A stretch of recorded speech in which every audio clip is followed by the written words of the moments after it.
Question will break down into 3 parts, and in each part we'll tackle this question: can democracy survive the internet? And we're going to talk about bots and trolls and hackers, leakers, Twitter, Facebook, filter bubbles. Fundamentally, this question of whether a democracy in which media and organization has moved, everything has moved online, whether we can survive or adjust to that new world.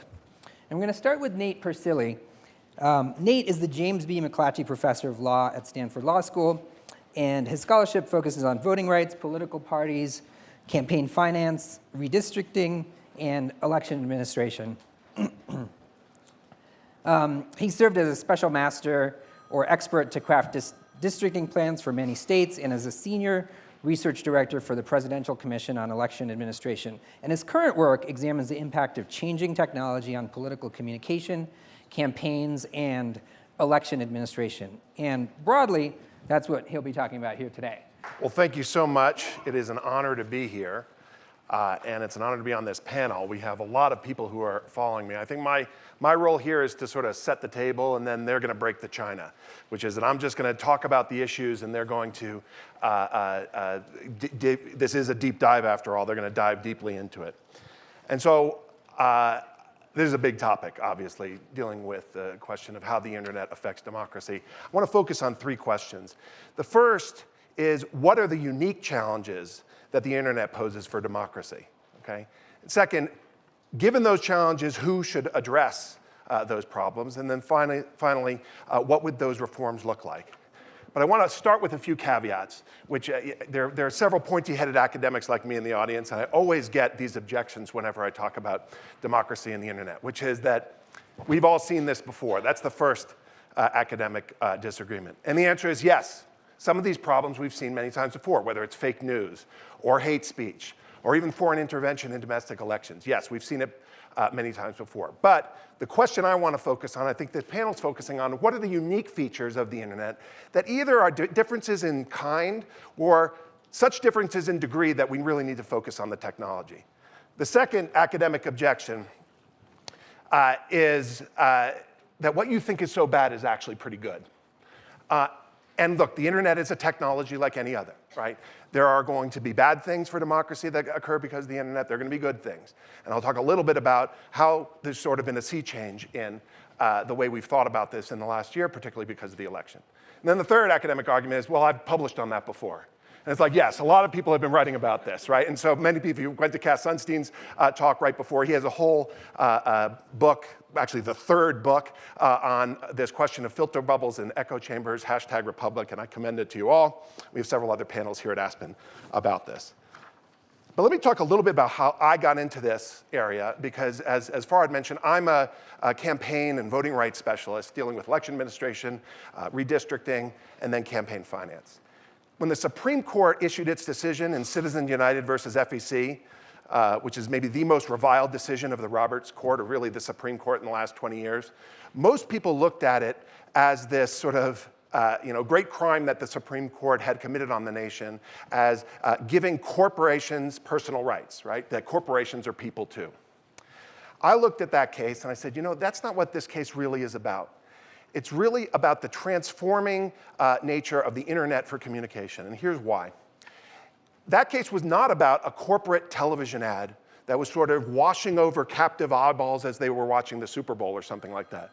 What it was about was an on-demand movie that you could download off of, say, something like HBO On Demand, right? And it was produced by a nonprofit corporation called, as you know, Citizens United.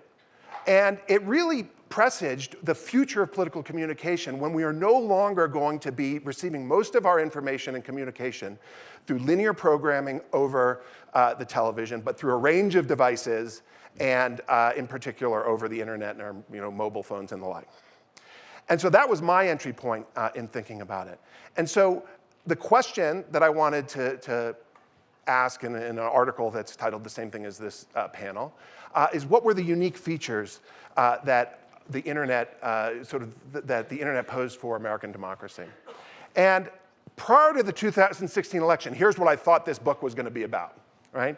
It would be about what everybody sort of looked at as the digital campaign geniuses, right, of the Obama 2008 campaign or 2012 campaign.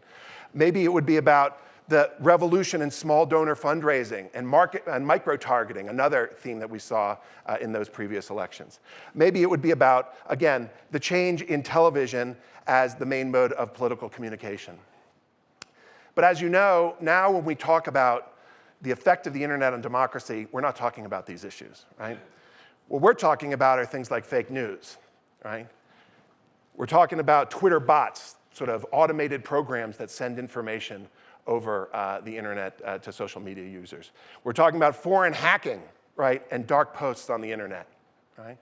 And so all of the sort of euphoria in some ways about the effect of the internet on democracy has been replaced by this extreme pessimism since the 2016 election about how it's going to threaten democracy.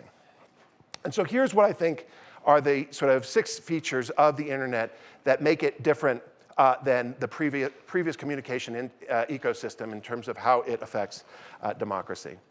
The speed of communication, right? We get information more quickly than we did previously. The fact that virality, right, peer-to-peer sharing, has become the main way that we get information online, or a lot of us get information online. Third, while we've had anonymous speech before, the capacity of an anonymous speaker to reach a worldwide audience is unprecedented when it comes to the internet. Fourth, and here's a very academic word, homophily, which is just a fancy word for echo chambers and filter bubbles. The idea that we are self-selecting into our own information that is sort of pre-selected for us by the platforms and the like. The issue of sovereignty, of course, came up in this election, or the lack thereof, which is that for the first time it would seem that the United States election was in some ways penetrated by a foreign power. And then finally, the new problems created by the extreme power that corporations like Facebook and Google and maybe others have when it comes to political communication. All right, so let me start with just talking about velocity and virality together. And so you've probably heard this quote, "A lie can travel halfway around the world while the truth is putting its shoes on," right? Attributed to Mark Twain in 1919. At least if you look on the internet, it's attributed to him. Of course, he died in 1910. So it's one of many examples of fake news that you could, but the point still remains, right? Which is that, that especially in the internet age, there's the capacity of lies and any communication to reach around the world and back again before it could be corrected, before it can be mediated, before it can be assessed for its veracity. Now, why is it that this happens?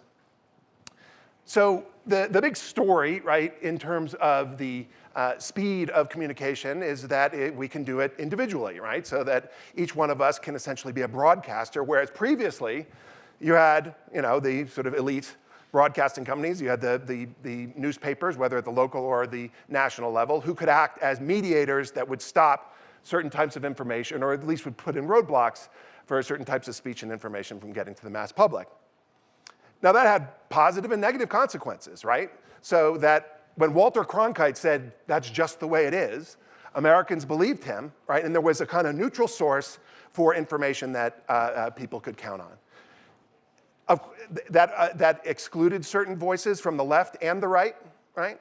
But now what we have is a media ecosystem in which Republicans are trusting certain sources, Democrats are trusting different sources, and there is little trust in the media as an institution at all. Now that lack of trust in the media, right, is representative of a larger lack of trust that Americans now have in almost all elite institutions, right? And I should say it's not just in America, it's happening around the world.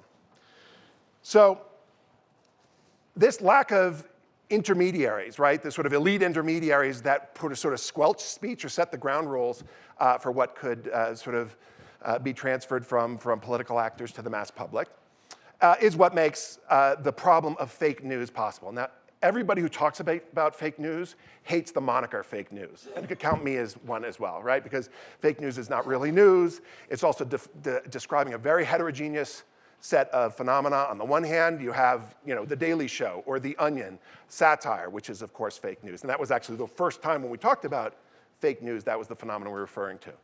It also refers to things like I have on the top here, fake news for profit, something we did see in this election really at a scale that we hadn't seen before. So you're probably familiar with the 150 Macedonian teenagers, right, who put up these particular articles, such as the Pope endorses Donald Trump.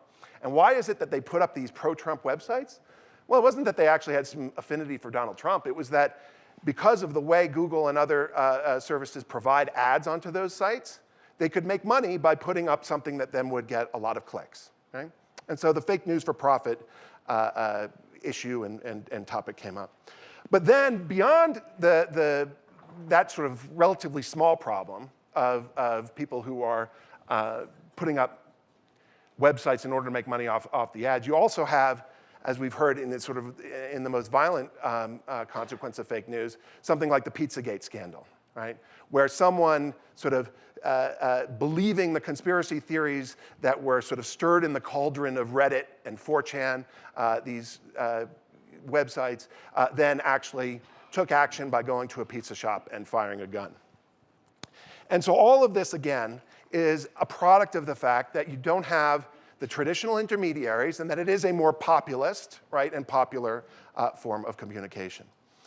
Now, if you look at the data on fake news, you do find, as BuzzFeed's done, by the way, some incredible journalism on this, and others have shown, as well as academics who are playing catch up, a remarkable amount of sharing of fake news, right? And the Pew Research Center, and Rainie can talk a little bit about this afterwards, finds that about 23% of Americans say that they have shared a fake news story, right?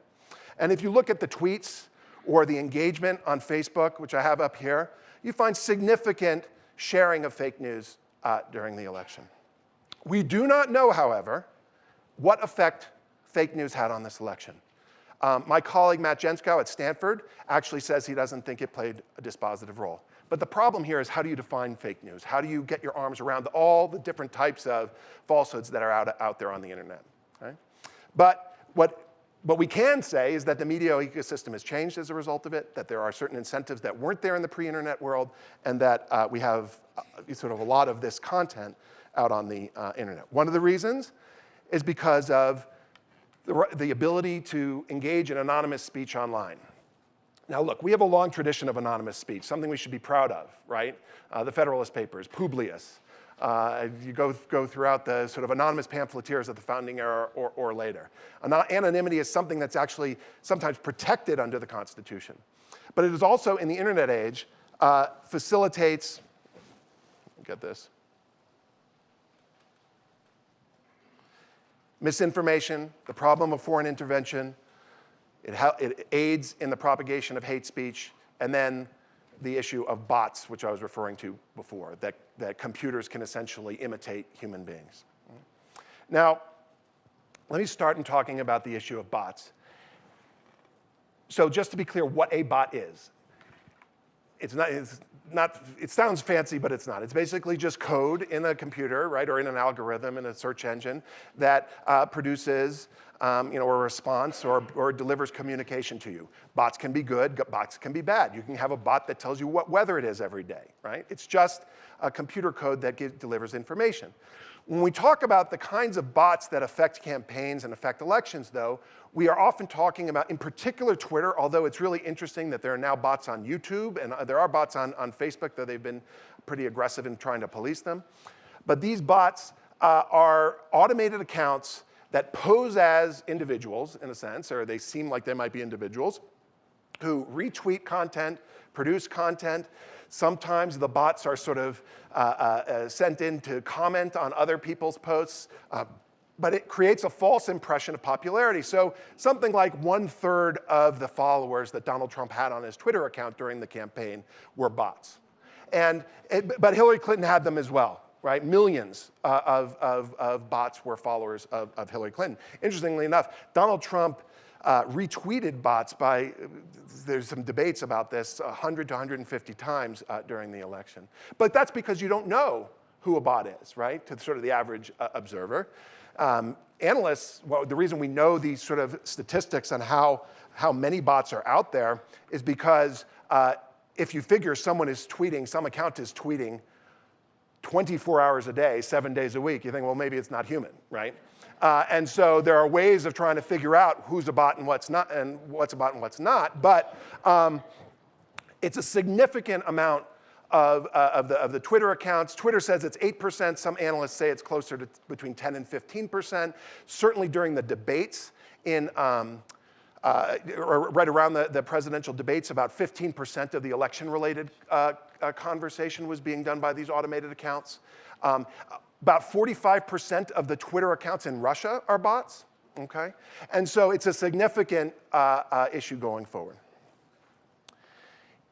Just as anonymity allows computers to impersonate individuals, it allows individuals to engage in unaccountable speech like hate speech, right? There is a big debate as to whether hate speech actually has been going up over the last year or so. The best analysis is done by Josh Tucker at NYU, and I present one of his slides here, where he finds that actually during the election, there was not an increase or a spike, in the run-up to the election, during the campaign, that there wasn't a spike in hate speech. There was a rise in white nationalist speech, it seems, following the election, okay? Right, a blip also in misogynist speech right after the election. But that this research is still ongoing, and that there's no question that there's been a rise in hate speech directed toward journalists, many of whom are here right now at this conference, and hate speech on basis of race and gender and religion and the like. And that there are sort of cesspools of hate speech on the internet in places like 4chan and Reddit and the like that produce something, things like the Pizzagate scandal.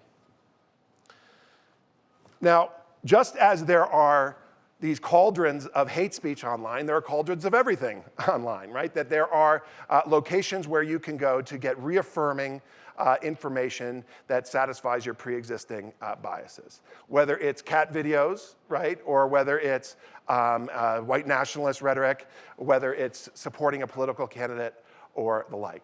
When people talk about the problem of homophily, the problem of echo chambers, most of the time what they're talking about is how search engines and social media reinforce your political beliefs by feeding you information that is pre-selected for you, right? And there is evidence that, look, it's no surprise to you that on websites like the Drudge Report and Fox News tend to be more Republicans that go to those sites, right? That Democrats are going to be more likely to go, as it shows here, Huffington Post, New York Times, and the like, right?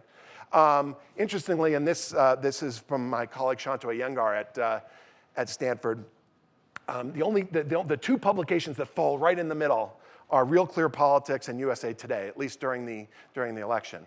That's because everyone goes to Real Clear Politics for the polls, right? And so that's why that was sort of fell right in the middle.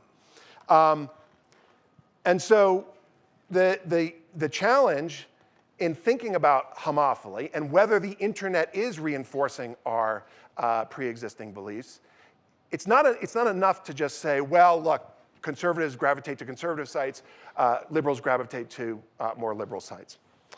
The question is, as compared to what, all right? Because we are self-segregating in all of our areas of life, whether it's online or offline, right? And so you are actually more likely, or at least as likely, to run into someone on social media, say in your friendship network on Facebook, who voted for a different presidential candidate than you are, say, if you wanted to find a Republican on the streets of Aspen right now, right? Where only about 20%, 20 to 24% of the population here voted for Donald Trump, right? And that so much of our lives, right, are self-segregated in neighborhoods where it's reinforcing our political beliefs in the offline world, that we see that, the fact that we see that on the online world should not be too surprising.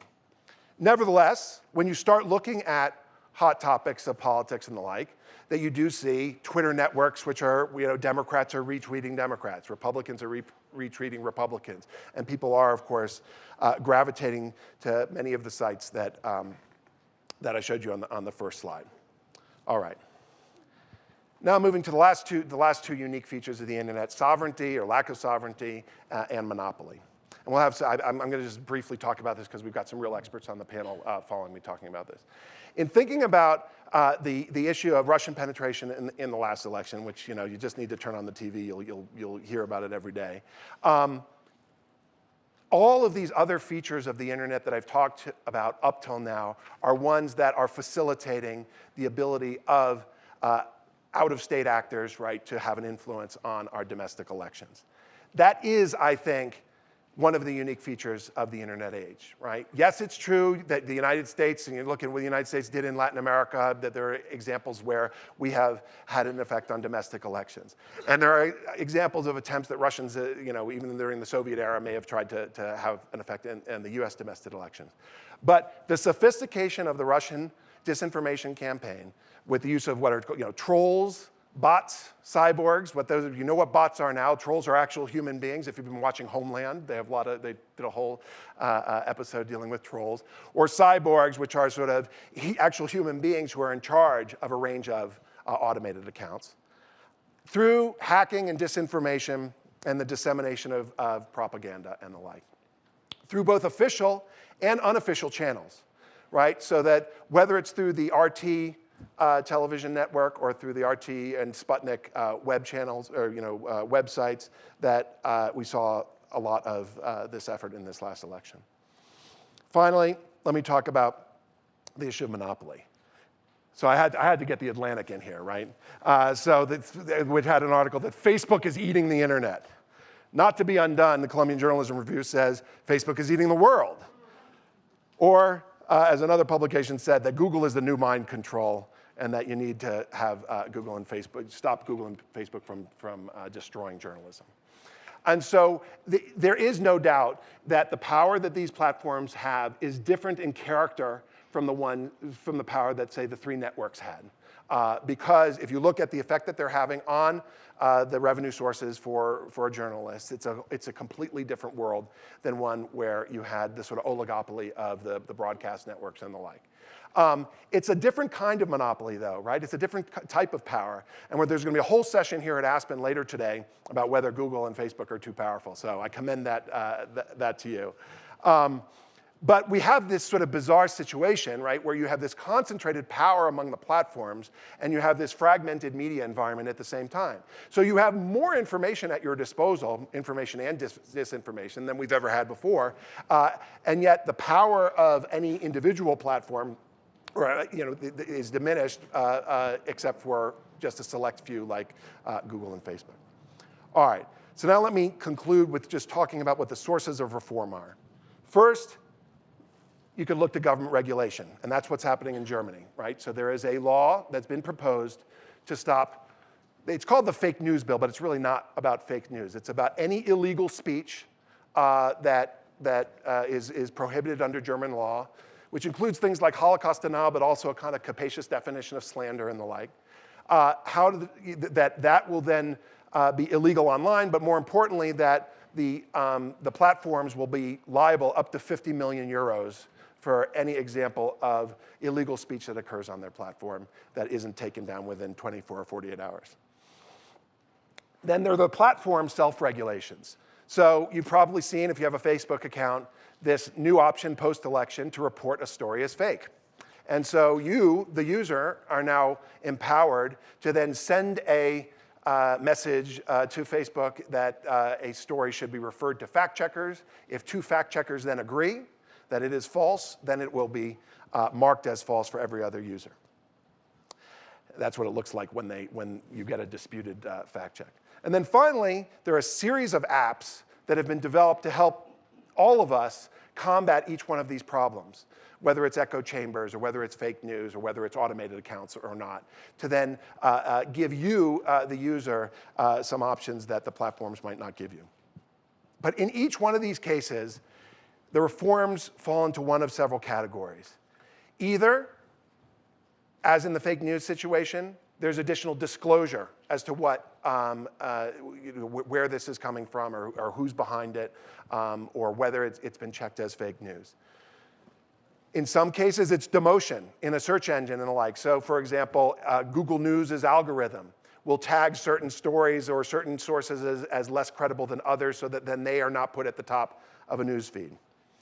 There's another proposal for delaying fake news that Krishna Bharat, who founded Google News, has proposed, which is to say, have some tripwires when a story starts becoming viral and gets forwarded more than 1,000 times and the like. In Europe and elsewhere where you have robust public broadcasting corporations and presence, then there's the idea of trying to dilute the effect of bad speech with better speech, right? So that you can combat fake news, hate speech, and the like. And then there are more authoritarian approaches to this, although we do this also in the United States, which is to literally censor the speech, right? If you look at the platforms and the terms of service that they have, it is clearly the case, right, that whether it's incitement or hate speech or obscenity or a range of other types of speech, that if you violate those terms of service, that speech will be taken off the platform, right? So I'll end just by saying that, by issuing sort of the challenges that I think the internet poses for democracy, that it does test our inclination, particularly in the United States, that the marketplace of ideas is the test for truth. It challenges our democracy to function in an environment where there's widespread disagreement on facts and distrust in institutions. And then finally, how do we manage a campaign information ecosystem when it is sort of invaded either by humans on the outside, state actors, or bots, trolls, and cyborgs on the inside? And so if the question is, can democracy survive the internet? I have a clickbait answer, which is the answer may surprise you. So I'll end there. So I wanted to talk about this question of, one way to think of what happened in 2016 is to, in the 2016 election, is to think that it was an attack on the media. Like the media information system made up, like the way the media works now, as Nate defined it, made us uniquely vulnerable to outside attackers. Do you guys think about it that way? Is this sort of a media problem that like journalists and platforms involved in media, like Facebook and Twitter and others, should work to solve? Look, it's removing it for a second from the question of our elections. This type of tactic, this type of strategy, it's not the first time we saw it. A couple of points. One, the Islamic State in Levant, the growth of a terrorist group who works by crowdsourcing terrorism, adopted a strategy, just like Al-Qaeda used aviation against us, Western technology against us. We saw Islamic State in the Levant try to turn human beings into weapons, and they did so by using social media, which they had for free, and they were incredibly effective at using propaganda and other means to target particularly young people and those with mental issues. In the United States, when I was overseeing the terrorism prosecutions here, we brought more international terrorism cases than we'd ever brought before, and they were directly linked to the fact, if you looked at who they were, it's not that there's one geographically isolated or ethnically isolated group inside the United States. There are cases across 35 different US attorneys' offices. What they had in common was in over half the cases, the defendants were 25 or younger, and most troubling, and why prosecution isn't solving the problem, 1/3 of the cases, the defendants were 21 or younger. The reason why is in almost every case what we saw was the involvement of social media. And secondly, if you look at the use of so-called fake news, we saw the Syrian Electronic Army spoof a terrorist attack on the White House by taking over its Twitter account and saying that it was under attack. That caused the stock market to lose billions of dollars. That's fake news, and it was reported upon by mainstream media once they saw the fake Twitter account. Or Sony. We wargamed for years what it would look like if North Korea attacked the United States through cyber means. We got it all wrong. We never guessed it would be about a movie about a bunch of pot smokers. It's the only time in my career I've had to brief the president in the Situation Room and start by giving a plot synopsis of that movie, which if you've seen is not easy to do, right? But that attack was not actually the first destructive attack in the US. There had been an Iranian-affiliated attack on Sands Casino. There had been Iranian-affiliated actors that committed a denial of service attack using a botnet on the financial sector. The reason why everyone remembers Sony in North Korea, it's not because of the destruction, and they did destroy their systems. It's not because they stole intellectual property, although they did steal intellectual property and post it. It's because they took salacious emails off the system, put them up through social media, and then watched as the mainstream media jumped all over it and magnified that message out, doing the exact harm that North Korea wanted to accomplish, which ironically was to prevent the exercise of the First Amendment and political free speech. So prior to the election and in different contexts, I think we've seen all these tools used before. Yeah, no, I remember saying at the time, and thinking at the time, when the North Korea episode happened, I live in Los Angeles now, I mean, the initial reaction was, wow, this is really cool. We know what all these people think about Angelina Jolie. And then it only was later that we kind of realized, this is not so cool. We are being attacked by a foreign intelligence service. And that was exactly the life cycle of the DNC hack and the John Podesta hack. And that's why I think thinking about this as an attack on the media is kind of insufficient. I think what the public is concerned about is bigger. And it goes beyond, it's bigger in two senses. First, I think obviously we are worried, and with good reason after this election, about what foreign actors can do to us and do to our elections, whether or not Russia was able to actually influence the vote totals or deregister people, which is kind of a nightmare scenario that's still out there. The sheer level of interfering and throwing dust up is significant, and in many ways has succeeded, I think, beyond their wildest dreams in leaving us all kind of chasing our tail after the election. But I don't think we're only concerned about what others are doing to us. It's what we're doing to each other. And the slide, Neil's slide about when you look at the level of self-segregation on the internet, and it's really not that different than our self-segregation in the society overall at this point, just making it easier, more intense, angrier, louder. Just a quick question. How many of you live in a county that you think was close in the last presidential election? There you go. 60% of us live in counties that were decided by 20 points or more. So we're taking that life, transferring it online, and adding a level of ferocity because of the anonymity and so forth. So we have I kind of look at this, I feel like, the title was, can the internet survive democracy? No. What do we do for the next hour? What are we going to talk about? Because not that it's creating, in the foreign intervention, it's giving it's giving them a new way to kind of strike at us. But in terms of what we're doing to each other, it's taking the things that are already happening, and it is just accelerating them and making them more vicious, just more vicious in a way that causes, I think, the bonds of the country. There's no way to look at what's happening in the last few years, especially since this election, without concluding that the bonds that are holding the country together are fraying. And that in many ways, this feels to me, as someone who travels a lot, spends a lot of time in different cities, this feels to me as barely one country anymore. And the internet, I think, is an important part of that.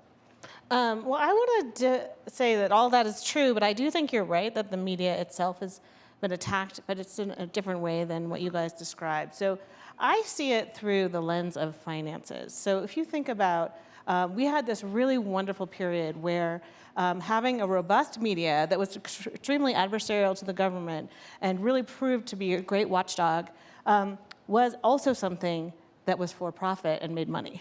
And that is just no longer true. And I'll tell you why it's true. It's actually because we've allowed ourselves to create this new internet economy, which I call the surveillance economy, which is essentially, previously, the Wall Street Journal, where I worked, could sell their audience. Like, they're an elite audience, and you would pay a lot of money to put an ad on their page in their newspaper, because those are the high-end people you want to reach. But with internet, we have this new model, ad tracking, which is like, you don't need to find that guy on the Wall Street Journal anymore. You just say, I want to find all dudes who look like John Carlin and follow them around the internet with all the tracking technology. And actually, they're more likely to look at my ad when they're not reading a really good story. So they're more likely to look at it on some crappy website. And so what we've done is made it so that no newspaper can financially support their journalism through their online audience.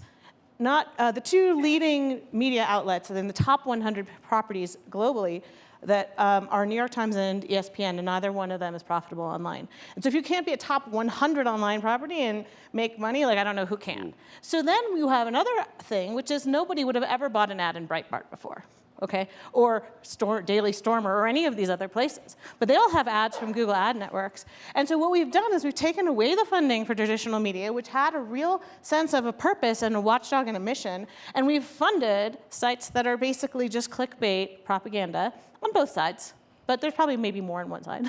I don't know. Seems that way.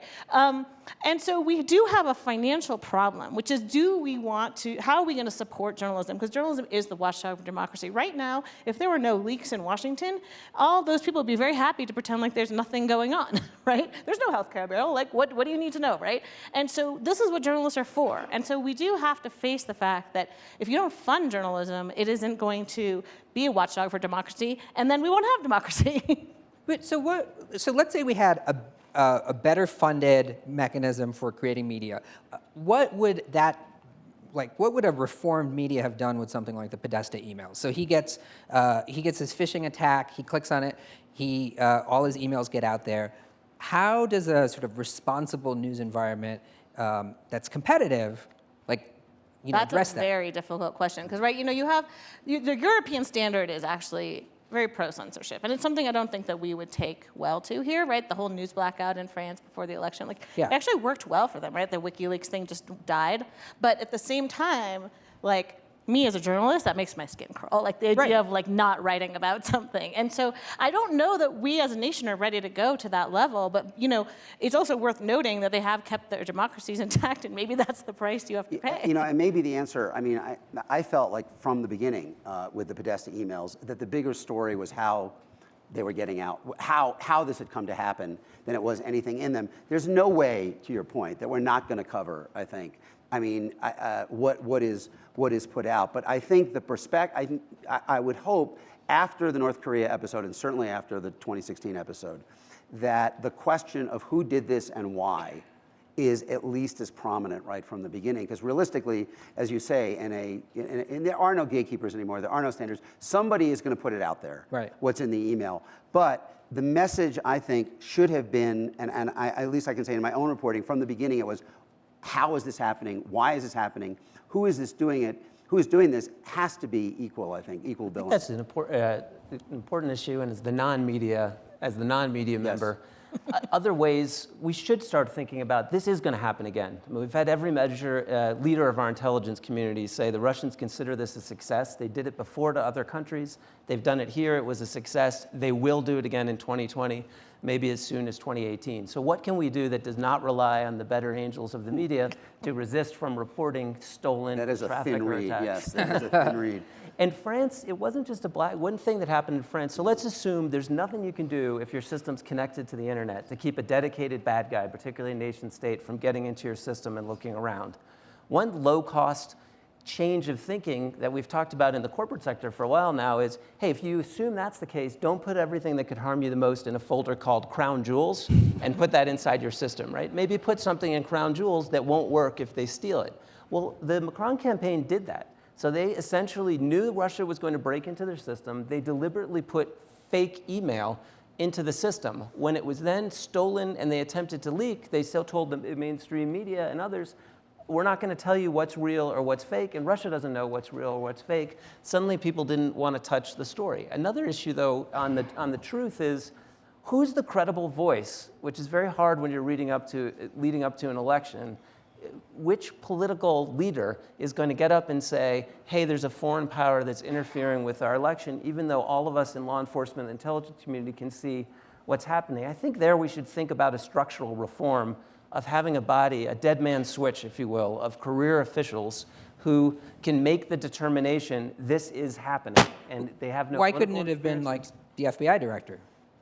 Well, I think we've seen that an FBI director on their own without pre-conversation is not necessarily sufficient for people to believe the statements that are said. But I think it is an issue, he was struggling with. You've seen from reporting now, the president, others were struggling with. How do we call out what we're seeing? I think if we want to rely on bipartisan political agreement, that's another there's thin a little reed. bit though. So maybe there's a way to get a out little of it. bit though. We have met the enemy, and he is us here. In that every intelligence agency in October said this was happening. And there was a large segment of the electorate that did not want to believe it, either because they didn't trust the intelligence community of Barack Obama, or simply because they viewed it as against their interest in the campaign. That's why I was going to be before. I don't think the internet, by any means, has created the intense separation, sorting out, polarization that we're living through. but it does intensify it. And I do wonder, even if we create this bipartisan group, the side that is being advantaged by the leak in the run-up to the 2020 election will be. I think I would just like to point establishment. out that, like, as far as I understand political campaigning as a tech journalist is, it's always been information warfare. Like, I don't know what we're talking about, to be honest. Like, information warfare is what political campaigning is. And obviously, both sides are going to play the game the best they can. The rules of the game have changed, and the stakes have gotten crazy with, like, bulk leaking. But I'm not sure that's going to change, right? What disturbs me about this election, actually, is the non-auditability of our voting machines across the nation. We have no way to know what happened. And we also have no way to know what happened on our social networking platforms. So as Neil was saying, basically the fact is that there's no record of whether fake news made a difference because Facebook is the only person who knows, right? And so we need to sort of think, I'm sort of more of the mindset of we need to know how to audit,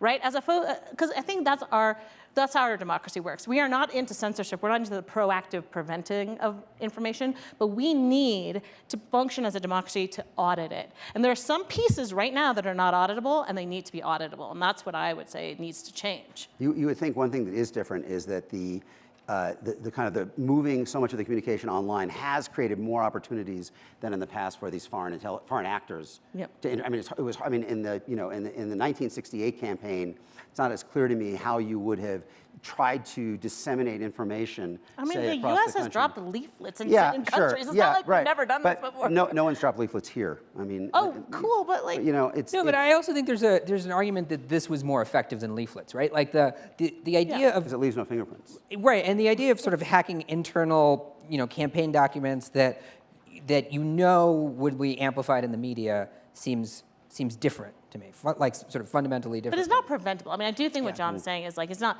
like at this moment, maybe you have some secret thing, but I don't know an institution that hasn't been hacked, right? The NSA, the OMB, is the long-term solution to this, I mean, the institutions could get better security. I mean, John Podesta didn't have two-factor authentication on. Like, he could have just done something simple. They asked the IT guy. The IT guy said it was a legitimate email, and it turns out he had a typo. He meant it was an illegitimate email, and or so he says now. Yeah, right, exactly. I think that the true thing is, and then you would probably disagree with me, but the U.S. has clearly spent a lot more time preparing for like the equivalent of cyber war at a high level, and this was a guerrilla warfare, right? And so I think there's an adjustment in cyber techniques that is gonna have to happen, right? So people need to focus a lot more on the low-hanging fruit, and maybe, we don't necessarily need to do as many of the high-level things, or we need to do them too, I don't know. But I think there is an adjustment we have to have. Well, there's been a wide scale, look, we moved as a society over a 25, 30-year period from putting everything we value in analog space, paper and books, to digital space. Then we connected it using a protocol that was never designed for security in the first place, the internet, and now we're playing a frantic game of catch-up, both in the private sector and the government. And the fact is, right now, today, there is no safe internet-connected system. So I don't think you can blame the victim in each one of these instances. We need to balance trying to have them have better security practices so that the low-hanging fruit, the actors without sophisticated capability, aren't running rampant through our private systems. But at the same time, we have to be realistic. We have to start preparing our defenses with the assumption that somebody can get in and not just steal information, alter the integrity of data, or destroy the ability of systems to work as they're designed. And that is the nightmare scenario, right? That the actual vote totals, Correct. you have an election, just think about how polarized we are, how divided we are, how apocalyptic each side views the stakes in the next election. And if we have an election where out the day after the election, we are not sure who really won. But we just had that. I mean, we just well, had I don't think we had. No, I don't know. We didn't have. No, we did not have a significant amount of people who said that the vote totals No, but were we don't know. manipulated. We don't know. We literally know that they broke in and they tried to get this software from a voting machine software company, and there's basically no way to audit whether that went any further, right? And we suspect it didn't, but like because of the lack of audit trail, like we are in that situation now. If it did happen, it would look exactly like what it looks. Yeah, right. It would look like this. This would be the successful operation. All I'm saying is there was not a widespread sense in the country in the day after the election that the results Not were the day illegitimate. after. It took a while. I don't think there is now. I mean, I don't think there is now a sense that the results were manipulated. Maybe they should be, but there isn't. And I'm saying if you get to the next election and there is half the country or 60% of the country thinks that the totals they're seeing on the screen are not what people voted. I mean, that's just a whole other level of social conflict and dysfunction that I'm sure Vladimir Putin would be very happy to see. And it doesn't take a change in the vote count, right? So what I used the Syrian Electronic Army example of, there was a day essentially of confusion where they pretended that there was a terrorist attack on the White House, cost the stock market billions of dollars. What if there was a similar style misinformation campaign on election day? Then no one would trust that it didn't affect the vote count, and you'd know that a foreign power did it. So it's these sideways attacks that we've continually seen be effective now that we need to think about, prepare for, so that we're, and the buzzword in corporate sector, in corporate governance is resilience. Not can we absolutely prevent it from happening, but how do we make sure, but here it's not corporate governance, it's our governance, and we don't seem to have a similar focus. I think that transparency is a key part of it, right? So there's just too much secrecy in government right now, and there's overclassification, and so that has bred a lot of distrust in government, and people don't know what to believe. And so we have to build systems that, once again, part of the audit thing is transparency. The vote totals have to be in some sort of lockbox. There's like a citizen committee, dead man switch, whatever group you want to call them, but there do have to be trusted entities that have gone through some public vetting process and people feel invested in, and that takes a while to build. That's institution building. I feel like we're all calling for this trusted entity, but like, does everyone trust a single entity in this country? I mean, that's sort of the fundamental problem, right? Like, we wouldn't be able to find that person who promised us. People trust documents, right? They trust the WikiLeaks leak, even if it might not be true. Like, we're in a world of show, not tell, right? So it used to be back in the day, you know, Farhad, we could write a story with 3 anecdotes, and we're like, that's the news. Now you have to show the documents, and you have to be scared that the person who's leaked them to you is going to get outed because you have to post the documents. But like, we are in a show your work mode, and that's because we have to build trust again, because everyone lost trust. I agree with you, though. I don't think there's any set of individuals who could kind of bless the election results, and everybody would say, yeah. You know, I mean, I was thinking even short of manipulating the vote totals, what if we get to 2020 and in 6 key states, the number of people who go to the polls and find their registration is invalid is 2% higher than it was in 2016? I mean, like, how do we know what that meant, whether something happened or not? And it's just adding this kind of layer of, at a time when I say each side views this in increasingly apocalyptic terms, you kind of layer onto that a question of legitimacy of the result, and these are very corrosive forces. Is there some way what is the role here for the tech platforms, for Facebook, particularly Google, and Twitter also, which has a huge role in not many people's lives, but journalists' lives? What is the role for them? I mean, specifically with regard to Facebook, could Facebook like somehow bless the election? One of the things that Mark Zuckerberg said after the election was they had looked at all the results and they thought that they had looked at all their data and they thought that the results matched up with all of the data that they had that Facebook had about how people were talking about the elections. If there are entities in this country, Google and Facebook, that sort of know everything, could they do some kind of investigation of the election? Oh my God. I mean.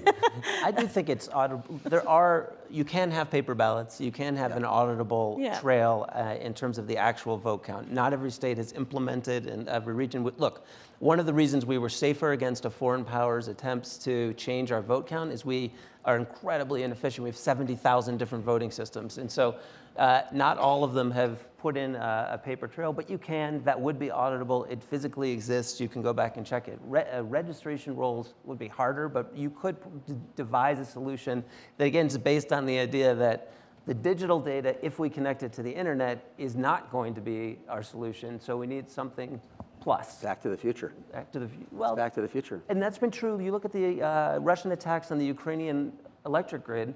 The only reason Ukraine didn't suffer, so these were real attacks by Russian actors that knocked out the power grid. One of the nightmare scenarios we've talked about a long time in terms of our structures inside the United States. They did it there, but they were able to get back and running. Why? It was 30 years out of date, and they still had people who know how to operate systems manually.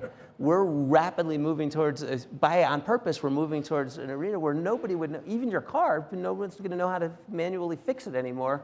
because it's basically a computer. So it may be with some of these systems, knowing the risk, you build in security by design so that it can be operated manually or have an auditable. I mean, we do need a jobs program in this country also, so I mean, it seems like a nice mesh. We should end by talking about the role for law enforcement here. One of the things we've learned since the election is that the Obama administration knew, to various parts of the administration knew that the Russians were attacking us in various ways. They did something, but not, according to a lot of people, enough, not a lot. What could they have done? And is there any sort of way they could have stopped this or warned people? What should we do sort of next time this happens? Well, I think, look, what was done was too little, too late, because it didn't have the desired effect. The desired effect would be that the Russian would feel their attempts to interfere in our democratic institutions was a failure and they wouldn't do it again. That's not what happened. Mm-hmm. So you can judge it, it didn't work. So looking ahead, one thing is if we're moving towards, which is relatively new in cyberspace, of being more transparent. For years, I knew in government that China was inside our system stealing billions of dollars worth of intellectual property, and that was classified. It wasn't until 2012, I think, that as a government official I could talk publicly about it. And it wasn't until 2014 that I oversaw the first case where we brought charges against members of the People's Liberation Army and just laid out exactly what they were doing. It was very controversial at the time. So this approach is new. With Russia, we did figure out who did it. We did make it public prior to the election on October 7th. We did not do the deterrent action until December 29th. If that had happened pre-election, you guys are more the expert on how it would have been covered, but that may have been more of I think Russia would have reacted more strongly. It would have been more of a substantial brushback than doing it after the results. The thing I wonder about is, certainly Russia will look at 2016 and say, this worked well enough that we're going to try it again. But I wonder about, like, it worked well enough for Russia that why won't domestic actors try it again more? And how will we react? Will we accept that, politics has always been information war. This is okay. This is new. This is acceptable for a group of Democrats to try to hack the Trump campaign and leak everything, or for the Trump to hack Democrats and leak everything. Will we accept that this is just a new front in an ongoing war, or will this somehow be disqualifying and delegitimizing? I'd like to think the latter, but I don't think so. I think that that people view the stakes so high that the kind of by any means necessary view is taking over in big parts of the electorate. And I just can't think of how many comments I got after talking on CNN about the Russia leak. Was like, well, who cares who provided it? Who cares who put this out? What matters is what's in the emails. And I do think that the issue is not only whether this inspires Russia to do it again, but what this inspires here in terms of what will happen in the next election. Well, we just don't have enough hacking prosecutions to begin with. I mean, they're really hard to do. And they're particularly hard to do with Russians, right, to extradite, et cetera. But the truth is, like, it is illegal for one of these campaigns to hack the other one, and they should not, that it wouldn't be not even a campaign. I think like something, well, yeah, they'll find one degree of a separation, third party, right, but right. that person is also committing a crime, right? So, like, we are still a nation of laws, and like that, I'm not saying information warfare at all costs. I just think that, there will be crimes committed, and then they should be prosecuted. But separately, I do think the answer, I really just lean heavily on transparency and auditing. It's super boring, and it's not exciting buzzwords, but they have served us well for a long time. And I do believe if we could build that into these new systems, then we can have all the good stuff and have our cake and eat it too. So and you mean specifically like in the voting machines, or is there where else? Well, I do think in political discourse, like we have never had a system, right, where you can't see political ads after they've run, right? I can pull up a TV ad in any station. They have to log who bought it, how much they paid, et cetera, at the local New Hampshire outlet. I can't see a Facebook ad now, right? Mm-hmm. So, I mean, there are gaps in our system that we haven't accounted for, right? There's not a good FEC spending report for what was spent on Facebook. We don't know about the dark posts on Facebook. There's a lot of things that could be opened up, but like we have the means to do that. We have regulated those things before. In case we don't solve these issues today, I was going to say Aspen Institute is starting a new program on cybersecurity and technology. We're having a conference October 4th, and we're going to work on trying to not just talk about, but develop some solutions that would go further, whether they're auditing. I think the solution of the press behaving differently. That's not good luck with that. Good luck with that one, yeah. So I thought we'd start with Lee, because he has the data. Let's talk about the state of partisanship and polarization in the United States. Is it worse than ever, as we constantly hear? And what role in that partisanship and polarization, what role did the media and sort of our new media landscape play in that? The simple answer is it's the most intense that it's been in the time that it's been measured, but it hasn't been measured for very long. But there are a couple of special dimensions to it now that have not shown up in the data in years gone by. The first thing that's happened over the past 30 years is there's been an purification of our political parties. 92% of Democrats are now more liberal than the moderate Republican. 94% of Republicans are more conservative than a standard issue Democrat. That's new in our culture. We used to have liberal Republicans and conservative Democrats. Now that's hardly the case. And there has been a rise at the extreme ends of the spectrum, a doubling since 1994 of the people who are absolutely consistently liberal or absolutely consistently conservative. They are the most active, engaged actors in our system, and that's driving at least part of the politics. The second part of it is that it's become intensified. People have different and more harsh views about the parties themselves. The Democrats feel that the Republicans are performing less favorably than in the history of their party. Republicans feel the same way about Democrats, and that's risen twofold in the past generation. The third dimension of it is becomes personalized. There are ways now that people treat each other as people based on their partisan labels. And so now we are picking up for the first time in our data that Democrats and Republicans say about each other that they are not just misguided or wrong in their ideas, we are literally afraid of the other team. And the other team just doesn't have sort of subpar ideas. Their ideas will do great harm to the republic. And the way that this cascades through the system, this probably coincides with the rise of the balkanized media culture, and it's hard to impute the arrow of causality and all of that. But all this stuff cascades through the culture in really important ways. You get a formula for a culture that doesn't like itself. So now 64%, Nate was kind enough to mention this, 64% of Americans now think fake news is so bad that it's hard for Americans to get basic facts about current events. 81% of Americans feel that the parties themselves and the supporters of the opposite candidate can't agree on the basic facts. 81% say they can't even agree on the foundation of what's going on. 60% subscribe to the notion there's such a fog of information out there, I find it hard to get to the truth. And just to make it really sort of personal, all of this stuff comes down to the very intimate level because 26% of Americans say they've had false information about them posted online. So this is not just a political and an ideological phenomenon. It's a phenomenon that now is taking place at the personal level. Well, one question about that, and I'll open it up to everyone.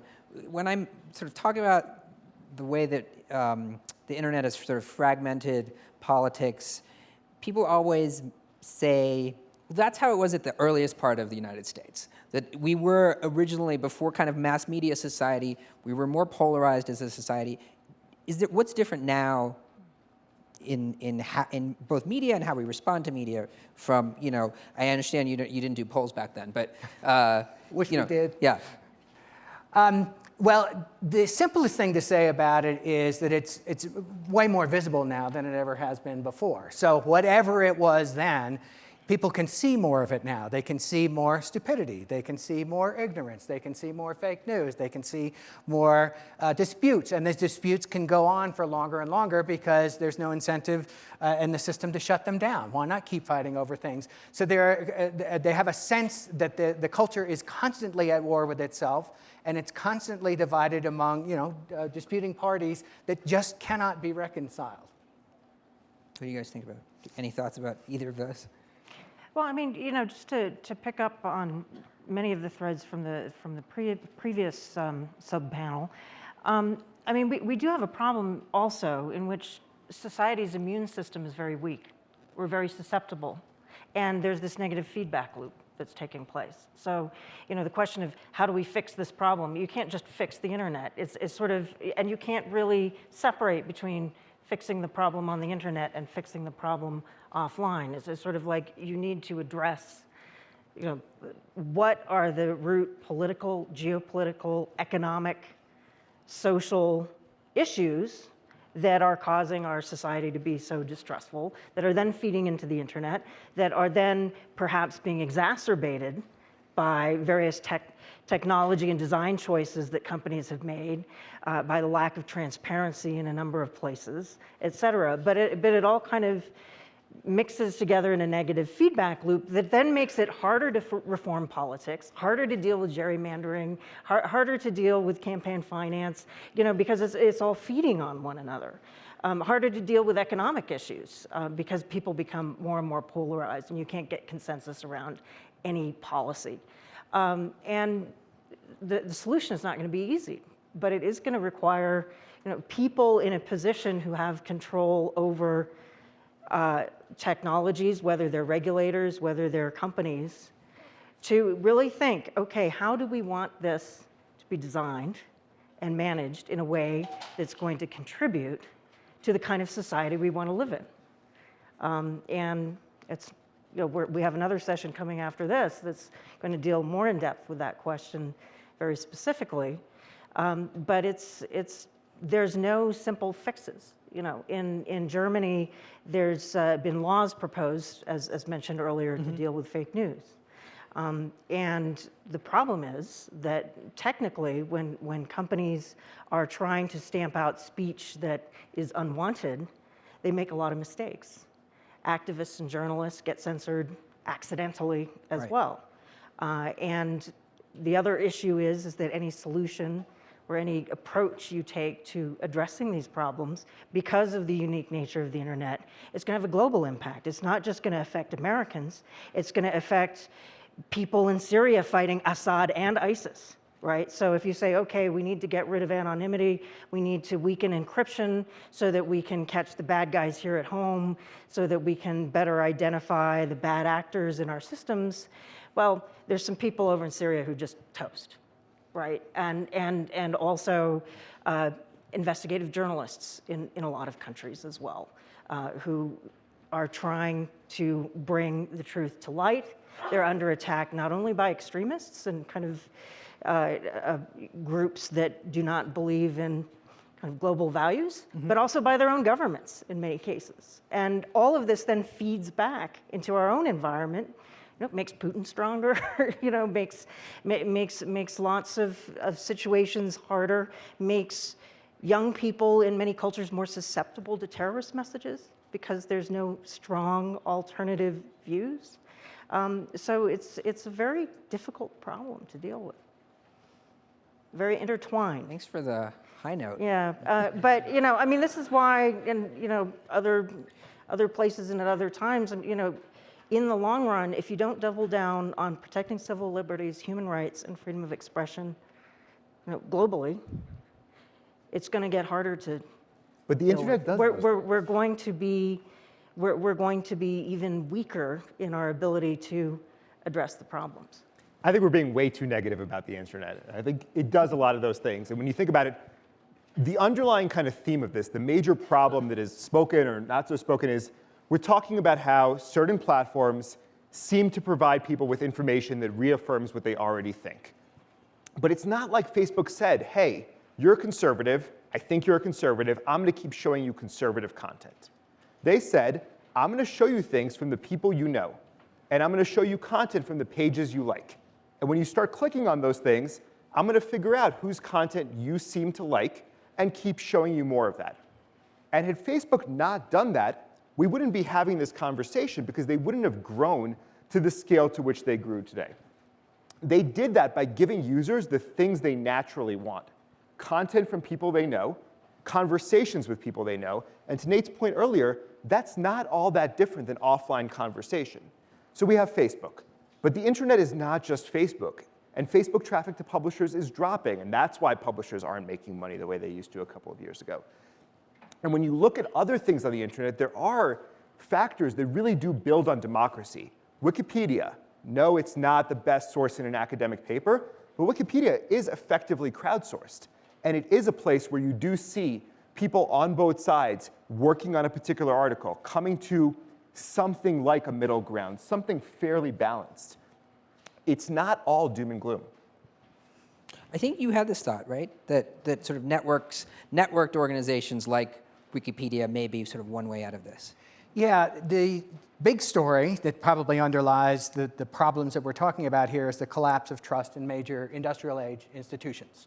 And it's across the board, except for the US military at the national scale. It involves the church, it involves the media, it involves businesses, it involves public schools, and what has come to take its place in many people's minds is their own personal networks. So when they encounter information that they don't really know about, they will consult their buddies to figure out whether it's true or false, or whether they give it a lot of weight as they are trying to assess their lives, or whether to give it a little weight.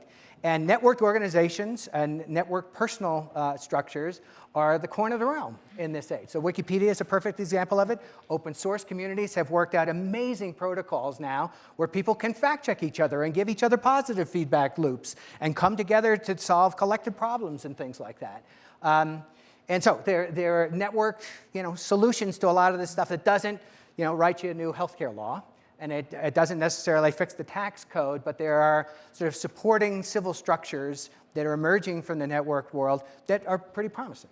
Yeah, I mean, if I could just jump in, I'm really glad you raised Wikipedia. That community has emerged also kind of outside of commercial, need to make money from advertising and that kind of thing, and is really revolves around what is in the interest of the community. And the community developed its own governance structures that work quite well, even though lots of people don't agree at all. And I guess this is one of the problems. I do wish that actually Facebook would perhaps learn a bit more from Wikipedia they really about are. how to manage content in a way, which is good if they are, because I think we need to kind of bring community interests into this a lot more, rather than just what's going to bring us the most clicks, what's going to bring us the most advertising dollars, and not to harp too much on Facebook. I agree with Julia and others that the media is the traditional news media has been somewhat to blame in this, is that they've been kind of using social media as a way to drive traffic and reacting to it in a way that doesn't always serve the public interest either. Trying to maximize their own ability to go viral online, rather than what stories are the ones that the public really needs to know about. And Facebook is learning from Wikipedia. And when you look at their steps over the past, year or so, especially their war on clickbait and Viral Nova and all those sites with horrendous headlines, they've attacked those through crowdsourcing. And we saw an example earlier of letting users report particular kinds of content, and then looking at when there's a critical mass of those reportings, investigating those situations, and using those signals from the audience to figure out how to make tweaks and how to push that back against those sources of information that are getting reported in particular ways. But I guess, what's the alternative? Do we want Facebook saying, hey, you're conservative, all your friends are conservative, or you're liberal, all your friends are liberal, here's 10% of your content from the other side? How would they do that? They'd have to start scoring content or scoring people on a left to right scale and making that subjective determination. I don't want Facebook making those choices. And when you think about it, all of us are making those choices. The internet has been good for democracy and does allow people to find other viewpoints if they want them. If you want other viewpoints, you will find them. You'll know people who have other viewpoints and you'll be able to see them. Or you can find them on Google, or you can find them in other places. As to your specific suggestion of Facebook doing that, showing you other points of view, so they've tried that and they found that people just don't click on them. Like, the thing that we're really worried about here, that maybe, like, the question we should ask is, why is it Facebook's place? Why are we saying it's Facebook's place to give us a diverse source of media? Facebook does not call itself a media company. They've sort of deliberately avoided that term. They don't think of themselves in the way the New York Times thinks of itself. They think of themselves as a way to connect friends and family. So why should it be their place to? I don't think anybody up here has been saying it should be, though. I think they need to be more transparent about what's happening. They're starting to do that. They have been taking steps to involve their community more in how we go from here. But ultimately, it has to do with the fact that users, the community out there, human beings, don't trust. You know, the lack of trust within society, the lack of trust within politics, you know, you're not going to deal with that online. That is sort of, we have to address it much more fundamentally through policy. Well, and it's also that what drives social engagement, what drives internet engagement, it's shares. And that's not a social media thing. That's back to, you know, forwarding chain emails. It's when people share, that's the source of engagement. And what drives people to share? It's anger, it's sadness, it's inspiration. It's really rare, it happens, but it's rare that somebody says, wow, I just read an objective, fascinating piece that represents both sides. Let me share it on Facebook. That's not what people share. And so what happens is we've incentivized, as a society, sensationalism in journalism. I was giving an example earlier. During the transition, there was an article in a publication that should not be named that said something along the lines of Trump transition website lifts passages from nonprofit group. Okay, doesn't sound that great. A couple of paragraphs in, they mentioned that the website actually sourced and cited the nonprofit. A couple of paragraphs later, they quote the CEO of the nonprofit saying it was okay. A couple of paragraphs later, they quote a lawyer saying even if it wasn't okay, even if they didn't have permission, and even if they didn't cite it, it was probably still legal. But that headline was so sensationalized, and people want to click on something that makes them angry. And so everybody just needs to take a breath, and it's not the internet's fault. Well, it's the internet ad model's fault, Yep. right? It's the fact that those sites, Facebook, every news site you can think of, is getting paid based on clicks. So is sort of the fundamental fix here some other business model for online news and everything else? Sure, I just can't think of one. Right. Maybe it's not a business model, you know. What do you mean? Well, this is the challenge. I mean, you know, do you want? We don't have a society in which people are going to allow their tax dollars to be substantially used to support media that is not commercially driven. That's not where this society is going. There are pros and cons to public media in other countries, you know, in the state media and so on.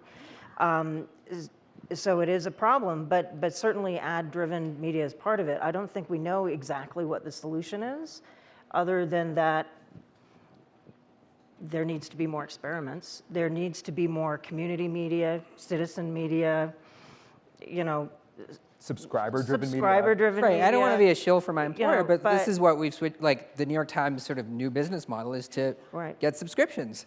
And people are subscribing. Does that give any of you some measure of optimism? Not about the New York Times, but about people willing to pay for stuff. And that's not the only one. You look at Quartz, an Atlantic media publication. When they launched, they were selling ads based on share of voice. They were getting advertisers to say, okay, I know that I don't know exactly how many views I'm getting for this, but I want to be aligned with your brand. And that's kind of the driver behind native advertising. And we were talking earlier in the last panel about, you know, the Google ad networks and so on. I don't want to stress too much about display ads and how they're targeted because nobody clicks on display ads. And it doesn't matter if they're on the New York Times or served up on a Google ad network. It's the format that's broken. And so why is this stuff working? Why are we seeing people chase this? It's because it's what engages users. Facebook is successful because it delivers a good user experience.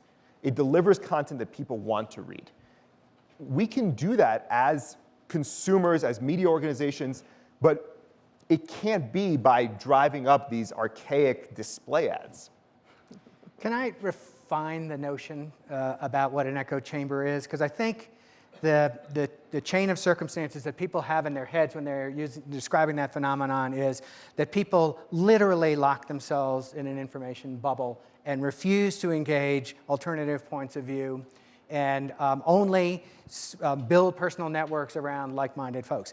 In fact, the more interesting thing that we see just across the board in our data is that the most highly engaged, the most intense partisans, the people who are driving what's going on in this country, actually know a lot about the opposing points of view to them. And they are very engaged with others who have those views, in part because it's an argumentative culture. So it's not, reinforcing your views. You're building your repertoire of facts and information so that you can argue and reason well with the people you know you're going to disagree with. And there are a whole host of people, by some measures it might be more than half of social media users, who are living way apart from this phenomenon. They post no political content, and little or nothing that comes into their feed relates to political content. So the divider here, or the separation here, might not be between the echo chambers and engaged folks who engage multiple points of view, but it's echo chambers and something approximating empty chambers. This is just not part of their life.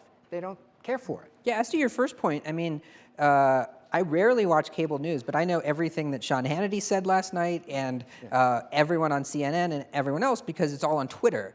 And I don't have my Twitter feed is journalists, so it's partisans on each side. So is that happening? I mean, is that what you mean by people getting sort of the opposing side? Yeah, they're looking at Sean Hannity videos. Liberals are looking at Sean Hannity videos to make fun of it? That's a lot of their motivation. The other thing that's going on that has gotten much less attention than it probably deserves is a long-standing communications phenomenon called the spiral of silence. And it was enshrined by research coming out of Nazi Germany, where researchers went to people who supported Nazism, but who clearly weren't, likely to act on it or things like that. And they said, why did you do it? Why did you let them get away with it? And they were so afraid of being in violation of their social circles, of having a minority point of view or not raising their voice for fear of what their neighbors would do to them.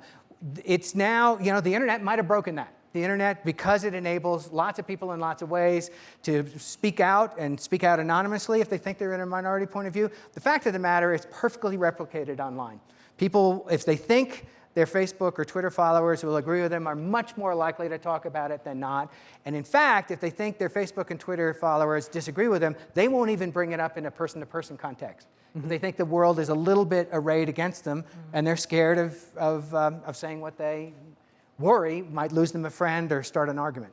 But you're talking about echo chambers and bubbles. There's also the information bubble you're talking about. And you're talking about how you're getting the full spectrum of cable news filtered to you on Twitter, and you're seeing everything. How many people here are from Washington or New York? Every time I go out of DC and I'm in another city and I say I'm from DC, the first question I get is, oh, is it like House of Cards? And that's funny, but at the same time, there is that information gap. But on the other hand, you look at some of the things that have kind of cut through the clutter recently.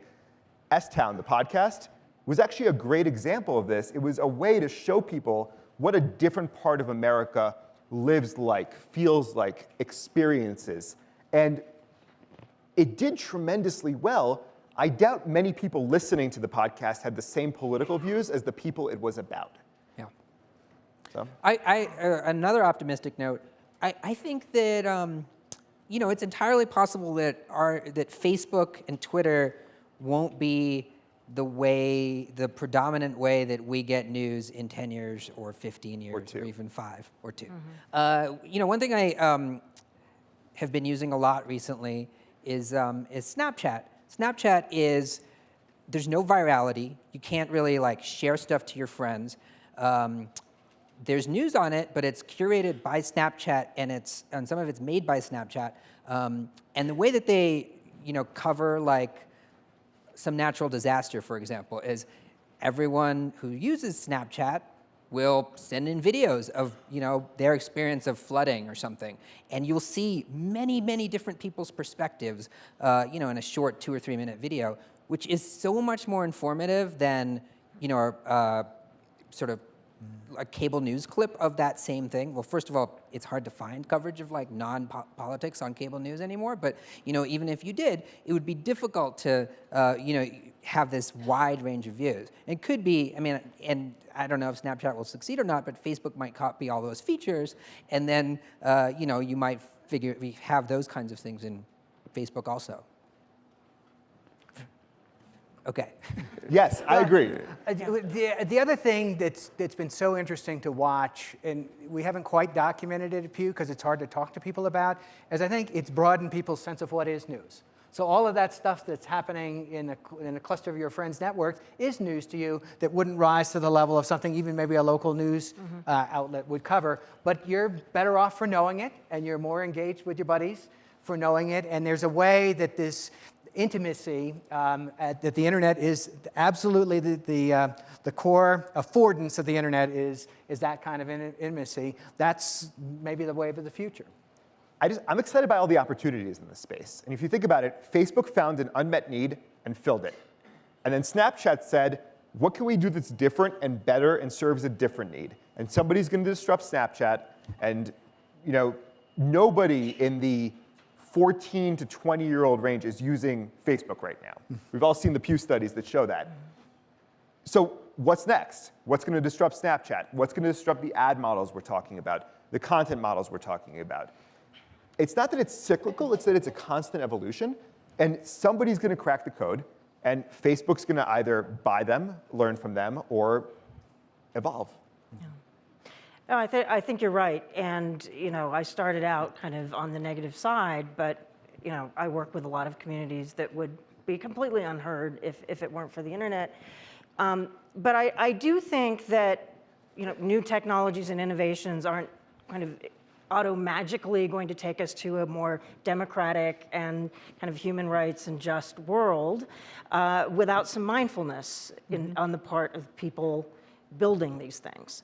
And I do think there need to be principles around transparency, around accountability, around really being responsible. Do you mean for technologists? For technologists and also for governments and everybody who has an impact on how these technologies are shaped, to really be thinking about, okay, can this be abused?